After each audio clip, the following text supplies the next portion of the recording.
Ladies and gentlemen, boys and girls, children of all ages, welcome to Robert Sports Show. I'm your host, Robert. All right, UFL week number 4. Ooh, this season's moving right along. All right, last week, not great on the picks. 3-1 over on the straight up picks, which is great. Unfortunately, 1-3 against the spread and 1-3 on the over/under. 5-7 overall. That brings the overall total down some, which, So 8-4 in straight up picks. 5-7 against the spread, 8-4 in the over/under, which is 21 and 15, 58.3%. And then, like I said before, my goal is 60% across the total. So, not horrible, not great, but we're going to try to bounce back this week. So, Thursday night football on the NFL Network for the UFL. That's actually absolutely amazing to me that the NFL is willing to work with the UFL and do this. I know there's been some talk here recently of Conference USA kind of being like a feeder system to the UFL.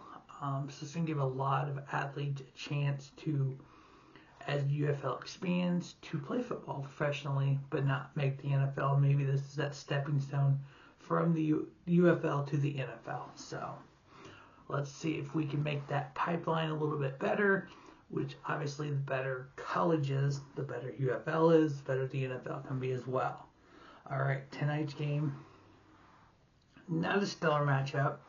Not the matchup that I would want to put on a Thursday night, but you know, the Louisville Kings 0-3 taking on the 1-2 Houston Gamblers. Offensively this year, the Louisville Kings are third in yards, 306.7. Defensively, they're fourth. They've given up 299.7 yards of offense, while the Gamblers are fifth on offensive, 301.7 on yards, but defensively they are eighth, 341.7. It's just Louisville. It's just like crazy to me. They're not giving up all these yards on defense, but they're 0-3. They're giving up points. They've given up 21 points a game. They are 0-2 at home. They're 0-1 on the road. This is going to be a road game for them.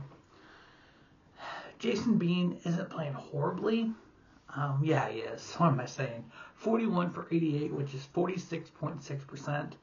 627 yards, 4 touchdowns, 2 interceptions. So he's not throwing the ball away, but he's not completing these passes, which is what's needed to get those victories.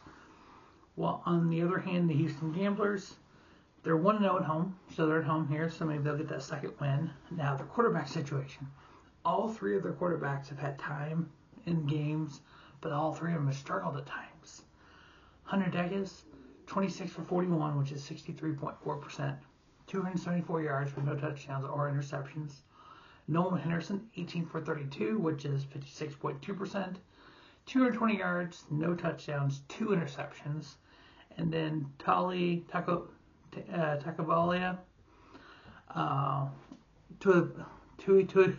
can't say that last name. 21 for 40, 52.5%, 171 yards, 1 touchdown, 1 interception. They need some consistency there in order to win more games. The line on this game is Louisville by 2.5. How Louisville is favored by 2.5 on the road, I think it's because of the quarterback situation, because the Gamblers are giving up 33.6 points a game. Because it's a home game, I'm going with Houston. So Houston plus 2.5 under on the 45.5. Next up, we have the 3-0 Dallas Renegades taking on the 0-3 Columbus Aviators. Dallas scored 31.6 points a game. Week 3, these two teams played, and Dallas won 28-23. Now, this is Dallas's first road game of the year. They are 3-0 at home. While the Aviators, this is their third road game of the year, and they are 0-2. Third home game, and they're 0-2 at home. They're giving up the exact same number of points Dallas has scored on the year per game. 31.6, 95 points overall. Dallas has the number 1 offense with yards, 326.3. Defensively, they're third at 265.3. While Columbus, 6th in offense, 295 yards per game. 5th in defense, giving up 300 yards per game. Austin Reed, not too shabby. 66 for 106, 62.3%. 763 yards, 9 touchdowns, and 1 interception. Jalen McClendon, 70 for 130, which is 68%, which is actually awesome as hell. 681, 68%, yeah. And 681 yards, 4 touchdowns, and 3 interceptions. So, good quarterback play from Jalen. The Aviators just can't stop the ball on defense. Dallas is favored by 4.5. I got them winning, covering it over on the 46.5. I think it's going to be a lot like last week's game with Dallas win. They're going to cover that 4.5. I think. So I think we're going to have a similar score as we did last week. Dallas might get into the 30s here. Next up, another rematch of Week 1. The St. Louis BattleHawks, 2-1, taking on the 2-1 DC Defenders. BattleHawks, they won 16-10 in Week 1 against DC. That was in St. Louis.